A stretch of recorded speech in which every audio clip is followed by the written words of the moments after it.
Why does the word no feel like a piece of glass in your throat? Why is it physically painful for you to disappoint someone who does not even care about you? You are not being nice. You are being held hostage by your own nervous system.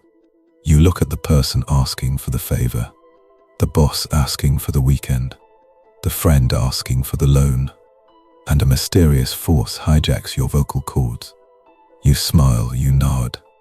You agree to give away your time, your life force, and the moment you walk away, the rage sets in, not at them, but at yourself. You feel weak. You feel used. You feel like a house with no doors, where anyone can walk in, take what they want, and leave mud on the carpet. Why do you do this? You tell yourself it is because you are kind. You tell yourself it is because you are generous.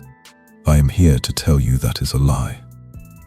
You are not saying yes because you are good. You are saying yes because you are terrified. You are a hostage to the expectations of others, and the ransom you are paying is your soul.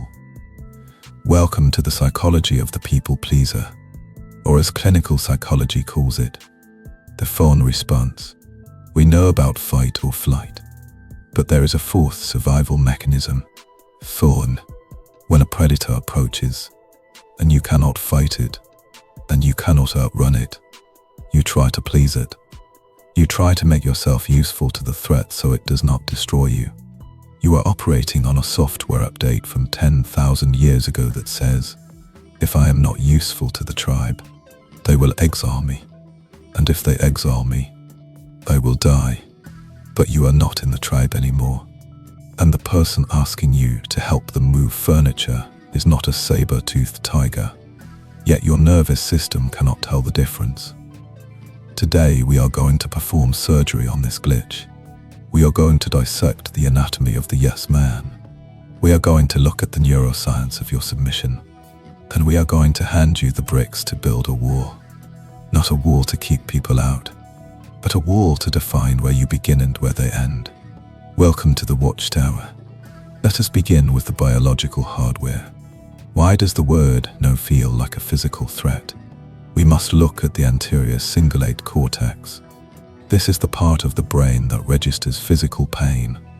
It is also the part of the brain that registers social rejection.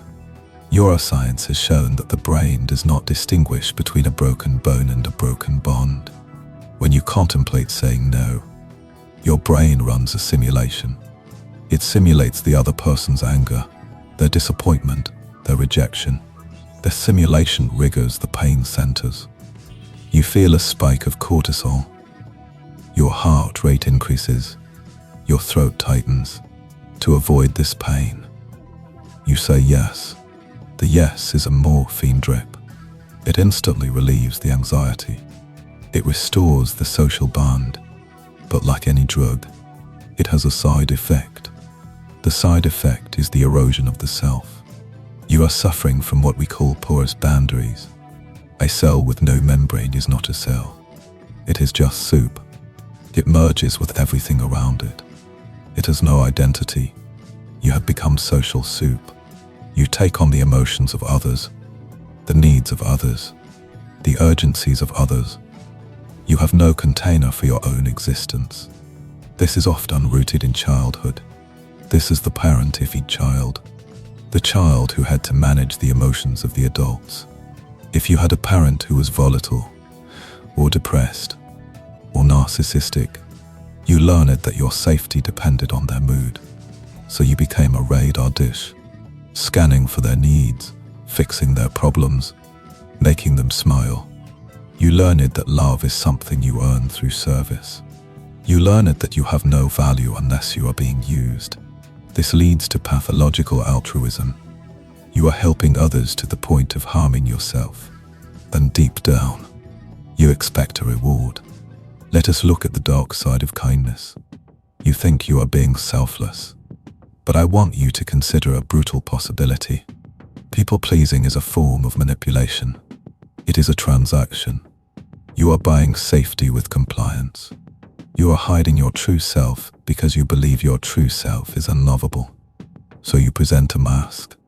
the nice guy, the good girl, the reliable one. But this mask is a lie. And because it is a lie, your relationships are built on sand. The people around you do not love you. They love the utility you provide. They love the fact that you are a doormat, because doormats are convenient. But nobody respects a doormat. Nobody asks a doormat for its opinion. They just wipe their feet on it. Friedrich Nietzsche spoke of the slave morality, the morality of the weak who make a virtue out of their inability to fight back. You call your submission kindness. Nietzsche calls it cowardice. True kindness requires the capacity for cruelty. If you are harmless, you are not virtuous. You are just helpless. A rabbit is not virtuous because it does not eat the wolf. The rabbit has no choice. You must develop the capacity to be the wolf, and then choose to be the gentle guardian. That is virtue, power under control. Right now, you have no power. You only have reflexes. Let us consult the shadow of Carl Jung. Jung said, "A whole human being is one who can say yes and no with equal conviction. If you cannot say no, your yes is worthless." Think about that. If you are programmed to agree, then your agreement means nothing. It is just automatic noise. When a sovereign person says yes, it carries weight, because everyone knows they could have said no. It is a choice, not a spasm. You must reclaim the value of your assent by introducing the threat of your refusal. This is the economics of the soul. Scarcity creates value. If your time is infinite and free, it is worthless. If your help is guaranteed, it is taken for granted. You must create scarcity. Let us look at the resentment, the inevitable byproduct of the people-pleaser. You give and you give. Then deep down, you keep a ledger. I did this for them, so they should do this for me. This is a covert contract. You never signed it. They never signed it. But you expect them to honor it. And when they do not, because they do not even know it exists, you become bitter. You become the martyr. Look at how much I sacrifice. Look at how selfish they are. They are not selfish. They are just operating in a reality where you said yes. They assume you wanted to do it. They do not know you are secretly hating them for accepting your offer. This is your fault. You are teaching people how to treat you, and you are teaching them that you are a resource to be mined, not a person to be respected. So how do we break the addiction? How do we rewire the nervous system to tolerate the discomfort of the no? We need a protocol, a mechanism of sovereignty. We call this the Velvet Gate. Protocol 1. The 5-second void. The people-pleaser has a reflex. Request equals immediate agreement. We must break the circuit. From now on, when someone asks you for anything, you are forbidden from answering immediately. You must insert a pause. Count to 5 in your head. 1, 2, 3, 4. In that silence, the other person will feel tension. Good, let them feel it. You are training them to wait. In that silence, check your body. Does your stomach tighten? Does your chest feel heavy? That is your intuition screaming no. Listen to it, then use the delayed tactic. Say this exact phrase: "Let me check my schedule and get back to you." This buys you time. It removes you from the pressure of the immediate interaction. It allows you to make a decision from a place of logic, not a place of fear. Protocol 2. The refuse audit. You need to analyze your relationships. Who are the energy vampires? Who are the people who only call when they need something? You know who they are. They are the ones who get angry when you say no. This is the litmus test. A friend respects your boundaries. A parasite hates your boundaries. If you say no, and they get mad, they have revealed themselves. They were never your friend. They were your user. Let them go. The trash is taking itself out. Protocol 3. The broken record technique. When you finally say no, they will push back. They will guilt trip you. But we are family. But I really need you. But you always do it. Do not justify. Do not explain. Do not apologize. Explanations are ammunition. If you give a reason, they will argue with the reason. If you say I cannot because I have to wash my car, they will say you can do that later. Say you lost. Instead, use the broken record. I cannot do it. Why? It does not work for me. But please, I cannot do it. But why not? It just does not work for me. Be a wall. A wall does not explain why you cannot walk through it. It just stands there. Be the wall. You must understand the concept of opportunity cost. Every yes is a no to something else. When you say yes to the boring dinner party, you are saying no to your gym session. You are saying no to your side business. You are saying no to your sleep. Start viewing your energy as a currency. You have a limited budget every day. Would you walk down the street handing out $100 bills to strangers just because they asked? No. So why do you hand out your hours? Your hours are worth more than dollars. You can make more money. You cannot make more time. Let us address the fear of abandonment. You think, if I say no, they will leave me. Let me tell you the truth. Some of them will. The parasites will leave. The narcissists will leave. The lazy will leave. Good, let them burn.